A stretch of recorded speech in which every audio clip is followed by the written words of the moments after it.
bienvenidos al primer podcast de Rompiendo con el Edadismo. Yo no te lo diga, si tú no estás yo no tengo alegría, yo te extraño de noche, yo te extraño de día. Hoy lo vamos a hacer hablando de Rita Levi Montalcini. Y lo vamos a hacer hablando con Aísa Morales, que es una científica del Consejo Superior de Investigaciones Científicas. Y queremos rescatar la memoria y poner en valor la trayectoria de una figura que pensamos que ha sido clave para la ciencia, como es la figura de Rita Levi Montalcini, una neuróloga, premio Nobel de Medicina, investigadora, escritora y divulgadora, que destacó siempre por su mente excepcional, ¿no? Probablemente ustedes recuerden la frase «no envejecemos mientras tenemos proyectos». Bueno, pues esa es solo una de las muchas reflexiones sobresalientes de esta italiana que vivió 103 años y no dejó de aportar a la ciencia y a la cultura hasta sus últimos días. Para profundizar más sobre la trayectoria de esta mujer, contamos con otra gran científica, con Aísa Morales García, que trabaja en el Departamento de Neurobiología Molecular, Celular y del Desarrollo del Instituto Cajal del Consejo Superior de Investigaciones Científicas. Aísa es licenciada en veterinaria por la Universidad de Córdoba, doctora en ciencias biológicas por la Universidad Autónoma de Madrid y se ha dedicado a investigar los mecanismos moleculares del control de la migración de las células de cresta neural, los mecanismos del control de la neurogénesis en la médula espinal y el control molecular de la generación de nuevas neuronas en el hipocampo del cerebro adulto de ratón y también durante las etapas embrionarias. Bienvenida, Aísa. Y muchas gracias por compartir este podcast. Muchas gracias a vosotros por invitarme a compartir estos minutos para hablar de alguien tan importante en el mundo de la neurociencia como Rita Levi Montalcini. Pues sí, Aísa, efectivamente vamos a compartir algunas reflexiones de Rita Levi Montalcini, sobre todo en torno al envejecimiento, algo en lo que también desde el Consejo Superior de Investigaciones Científicas tenéis mucho que aportar. Simplemente como introducción, recordar que Rita fue una mujer que rompió moldes y clichés culturales que correspondían a lo que se esperaba de las mujeres en su época. Fue una neuróloga italiana que empezó trabajando con veneno de serpiente, con tumores y con saliva de ratón y hizo un descubrimiento que ha sido crucial en la neurociencia, como es el factor de crecimiento nervioso, más conocido por sus siglas NfG, que es una proteína que regula el crecimiento de los nervios y mantiene sanas a las neuronas. Esto contribuyó a romper definitivamente con la falsa idea, establecida hacía muchísimo tiempo, de que las neuronas, se nace con un número fijo de neuronas y se van muriendo con los años porque no tienen capacidad de regenerarse. Este hallazgo, el del factor de crecimiento nervioso, le llevó a recibir el Premio Nobel de Medicina, que compartió con un científico británico, Stanley Cohen. Y además, otra peculiaridad de Rita, como ya hemos dicho, es que vivió mucho, vivió hasta los 103 años, escribió varios libros sobre envejecimiento, longevidad, sobre la vida en general, aunque no se centró exclusivamente en el tema del envejecimiento, porque sus experiencias de vida y sus contribuciones científicas ofrecen numerosas perspectivas valiosas, ¿no? Aísa, como científica, ¿tú qué nos podrías decir de una persona como Rita, de su trayectoria científica y de sus principales reflexiones sobre la longevidad? Bueno, pues Rita realmente ha sido siempre un referente en el mundo de la neurociencia, como la primera persona que realmente descubrió un factor tan relevante como el factor de crecimiento nervioso. Después de ese hallazgo se han descubierto otros factores de crecimiento nervioso, como otros factores de crecimiento que afectan al crecimiento de las neuronas, como BDNF, por ejemplo, como las neurotrofinas, y sobre todo ella aportó al campo esta idea de la teoría neurotrófica. La teoría neurotrófica justamente engarza con esta idea de que las neuronas necesitan aportes externos para sobrevivir, porque en un principio, aunque parezca contraintuitivo, durante el desarrollo se forman más neuronas de las que necesitamos y el refinamiento para que tengamos el número de neuronas correcto viene a través de factores como el que descubrió Rita Levi Montalcini, que es que solamente aquellas neuronas que reciben esos factores neurotróficos ese alimento de las neuronas son las que sobreviven y las que se mantienen en el cerebro adulto. Pero esto va más allá, claro, esto tiene implicaciones de que si hay enfermedades neurodegenerativas donde se mueren algunas de estas neuronas, justo estos factores neurotróficos que describió por primera vez Rita Levi-Montalcini son los que nos pueden ayudar a recuperar esas neuronas. Ella hizo muchas reflexiones en torno al tema de la longevidad, en parte porque se sentía una privilegiada por vivir 103 años.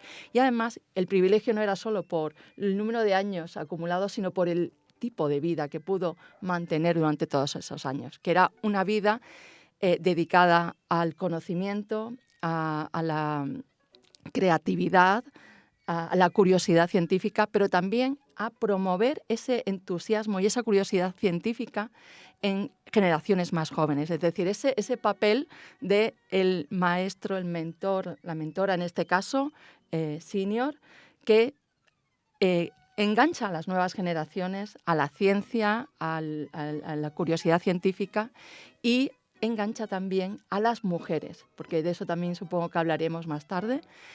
Y por esos aspectos de neurocientífica, entusiasta, mujer que amaba profundamente la vida y que la vivió hasta el último aliento de una manera intensa, es por lo que recordamos a Rita. Muy bien, claro.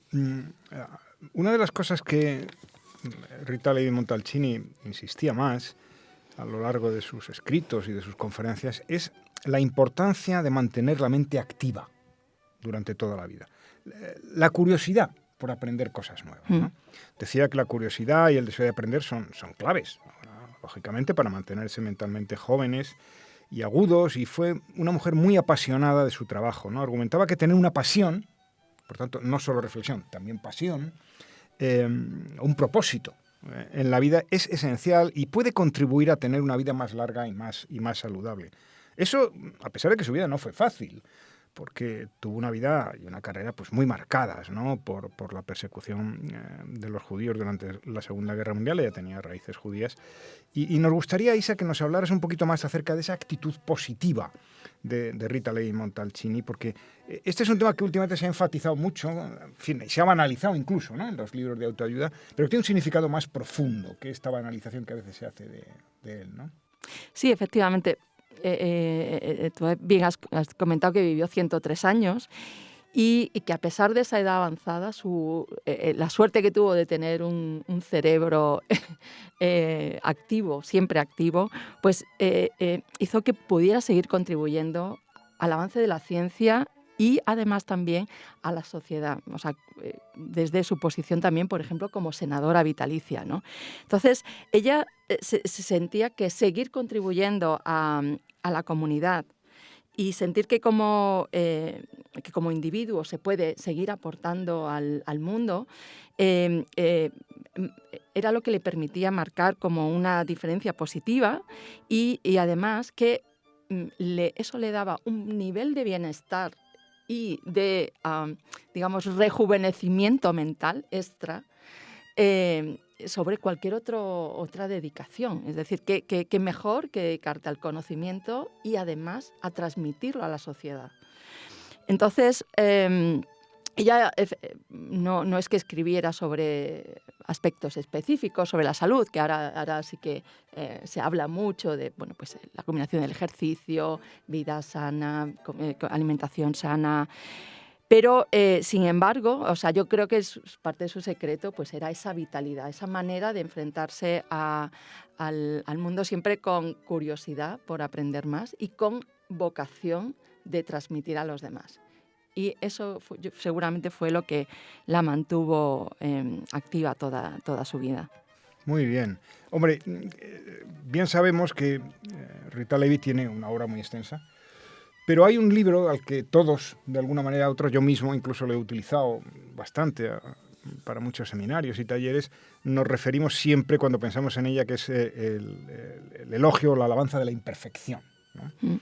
Un libro autobiográfico, donde narra muy bien su vida familiar y personal y profesional y de investigadora, sus duras experiencias durante la Segunda Guerra Mundial, cómo la prohibieron investigar y tuvo que seguir investigando en su casa, ocultando lo que hacía, y también donde aborda su filosofía de vida. Es un libro que es un testimonio de resistencia, de dedicación a la ciencia, de búsqueda de hacer de la imperfección una oportunidad, de los defectos una oportunidad, ¿no?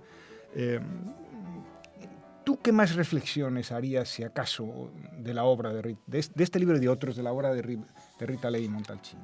Bueno, a mí hay una frase que me gusta mucho de este libro y que yo la he utilizado en varias ocasiones. Bueno, más que una frase, es una reflexión, que es el centro de este libro, que ella habla como...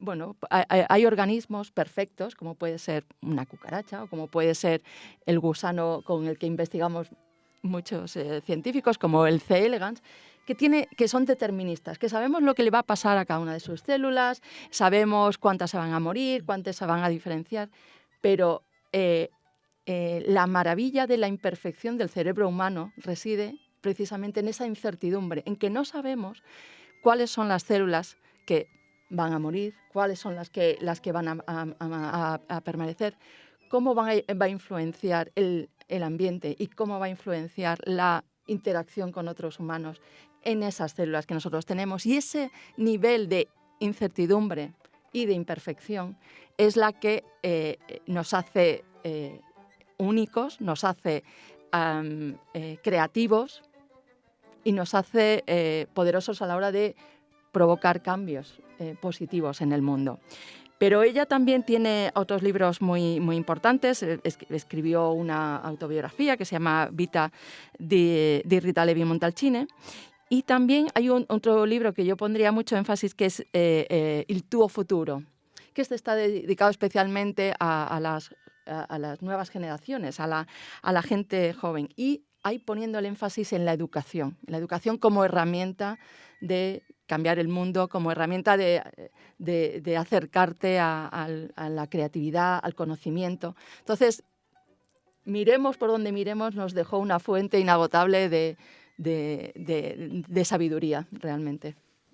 Ciertamente, por lo que cuentas y por lo que sabemos de Rita Levi Montalcini, que por cierto vino varias veces a España, y quien quiera puede entrar en YouTube y seguramente va a encontrar algunas de las conferencias de ella cuando vino a nuestro país.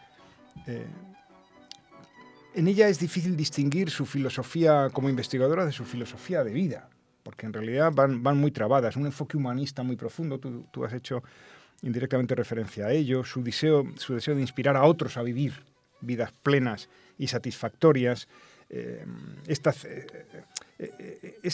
simbiosis, esta interacción entre vida, ciencia y humanidad, ¿no? Es decir, que se resume en esta frase: no tengas miedo de las dificultades, la mayor parte de la belleza en la vida proviene de ellas, ¿no? Superar los desafíos.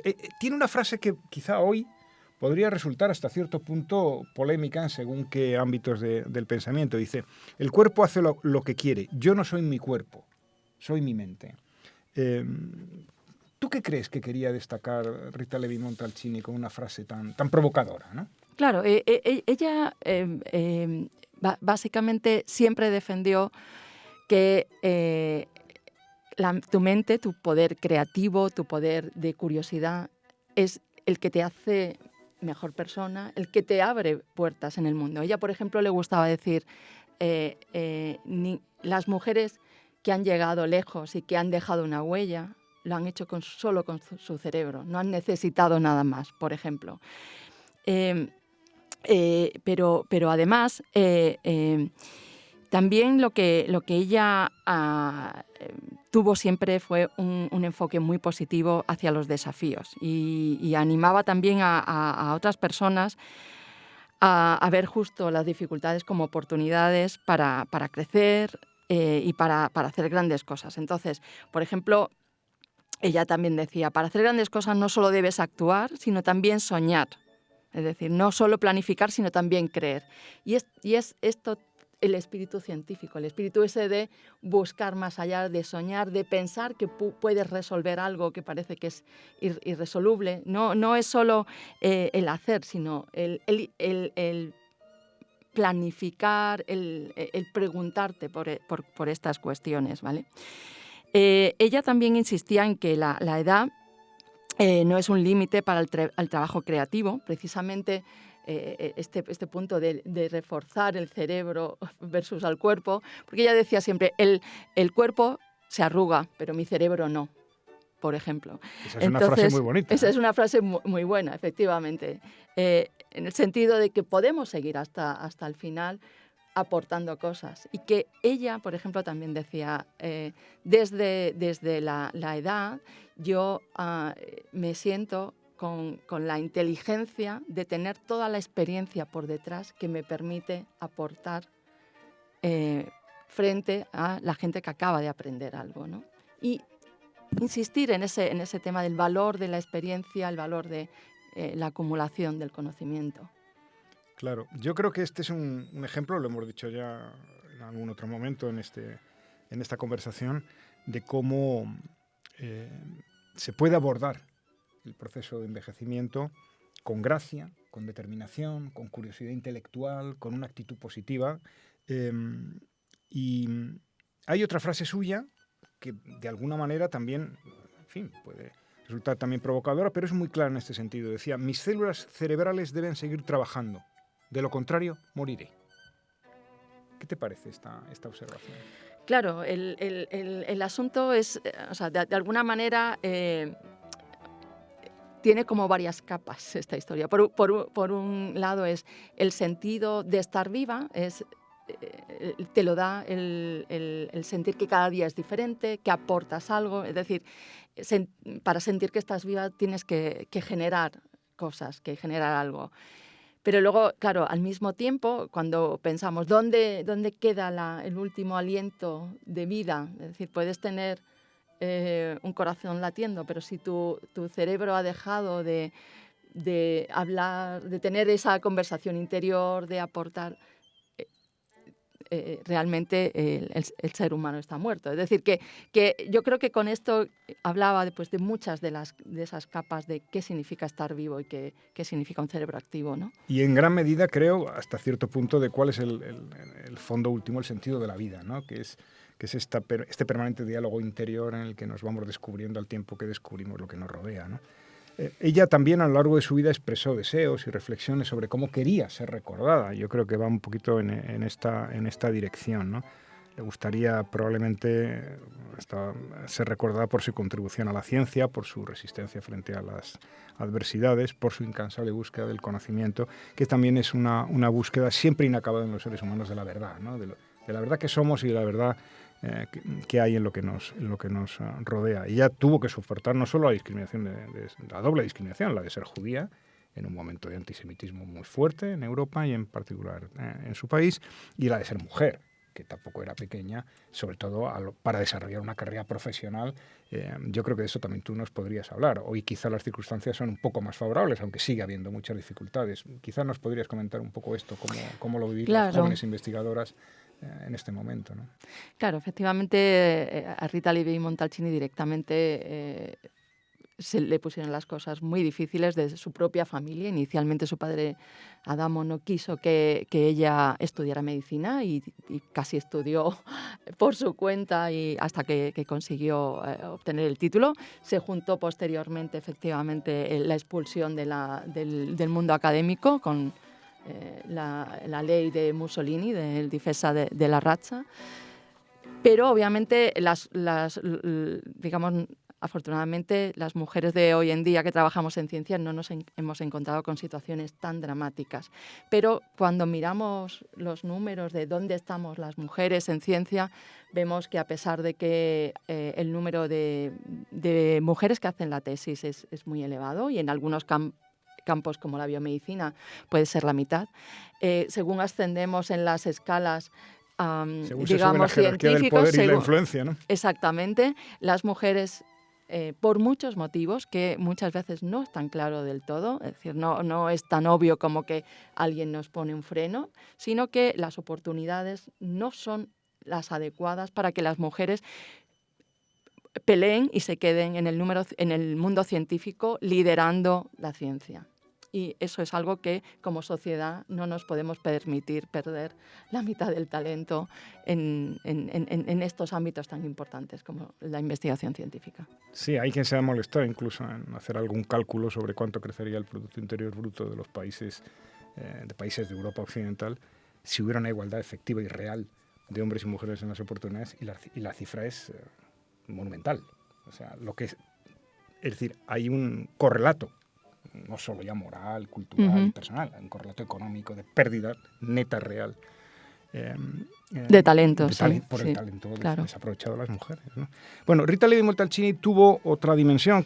Ella fundó una organización que otorga becas a mujeres y niñas africanas para promover su educación en campos científicos, y esto también supongo que demuestra también cómo quería ser recordada, ¿no? Como alguien que no solo hizo contribuciones científicas de gran alcance, sino que tenía compromiso. Es una palabra que ella repite muchas veces, ¿no? El compromiso importa, para asegurar que las futuras generaciones de científicos y sobre todo de mujeres tuvieran las oportunidades por las que ella había luchado. Yo creo que también hemos hablado de la importancia, tú lo acabas de hacer ahora, de las mujeres. Yo no sé si tú querrías cerrar de alguna manera tu visión personal sobre Rita Levi Montalcini con aspectos que quizá o hemos tocado pero quieres destacar o no hemos tocado suficientemente. ¿Qué más dirías de ella? Bueno, para mí fue también una enseñante, es decir, allá donde viajaba, y como bien dijiste antes, por ejemplo, vino al Instituto Cajal a dar una conferencia y recibió una medalla Cajal. Damos muy pocas a lo largo de los años. Ella era una persona que siempre estaba dispuesta a sentarse a explicar las cosas. Incluso cuando ya tenía cerca de 100 años, la ves en las fotografías y he hablado con colegas que trabajaron con ellas, que se sentaban delante del microscopio, delante de la lupa, para explicar de primera mano a los nuevos investigadores, a los estudiantes de doctorado, comunicar esa pasión por la ciencia. Entonces, esa labor en la que un científico consagrado, premio Nobel, baja, digamos, a la arena y desde la humildad de explicar con sus propias manos y con su propia manera de ver las cosas a la gente joven, es decir, esa accesibilidad, eso fue algo muy personal en ella, ¿no? No era el premio Nobel distante que solo acude a grandes eventos, sino era la persona próxima y cercana que está dispuesta a enseñar a la gente joven desde cero. Sí, solo las grandes personas logran ser así de sencillas, así de accesibles. Realmente tú lo has expresado muy bien. Bueno, vamos acabando. Estos podcasts necesariamente son limitados. Podríamos estar aquí mucho rato hablando. Simplemente recordar que en 2001 Rita Levi Montalcini fue nombrada senadora vitalicia por el presidente italiano y se convirtió a los 103 años de edad en la senadora vitalicia más veterana de Italia y seguramente también en la más sabia, sin duda ninguna. Ella nunca se casó ni tuvo hijos. Fue una opción personal que entregó, que ella hizo por entregar su vida a la ciencia y al conocimiento. Efectivamente, en la Universidad Complutense de Madrid le dieron un doctorado honoris causa en 2008, ya casi con 100 años. Y el discurso que hizo en esta ocasión es memorable y quien tenga interés debería escucharlo en vídeo o leerlo en papel, ¿no? Y de ese discurso hay una frase que yo creo que va muy bien para el cierre. Ella dice en un momento: mi infancia y mi adolescencia, que ya hemos recordado que no fueron sencillas, sobre todo la adolescencia y la primera juventud, se desarrollaron en un ambiente lleno de afecto. Esto es probablemente muy importante, porque hasta para las mentes más privilegiadas y más analíticas, los sentimientos, sobre todo los sentimientos en los que te has nutrido cuando eres niño y joven, importan. Por eso muchas de las condiciones que hoy vemos, por desgracia, en muchos lugares del planeta, en las que se desarrolla la infancia, pues no son, desde luego, las deseables, ¿no? Ella tuvo una iniciativa política muy interesante. En 1991, intentar que se aprobara una Carta de los Deberes Humanos, que entonces, así lo llamaba ella, tenía que ver con la sostenibilidad del planeta y la Agenda 2030. No sé si tú quieres comentar algo de esto en este momento, pero que igual no sobraría destacar esta dimensión. Claro,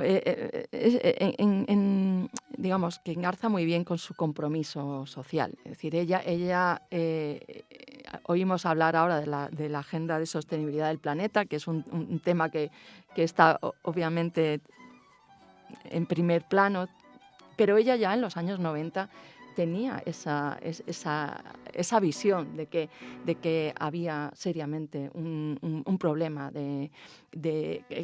con el medio ambiente. Y también eso también le supuso, de alguna manera, ella se acercó mucho también a países del tercer mundo, viajó durante mucho tiempo por África también, y allí fue donde estableció esta especie de ONG para promover la educación en mujeres en países africanos y acercar la ciencia también a esa educación. Entonces, digamos que esa combinación de querer acercarse a países más desfavorecidos para darle herramientas para superar esa situación, y no solo como país, sino también a las mujeres especialmente, y esa visión también adelantada de tenemos que hacer algo para salvar el planeta, pues digamos, hablan de una mujer que realmente tenía un compromiso y una visión adelantada.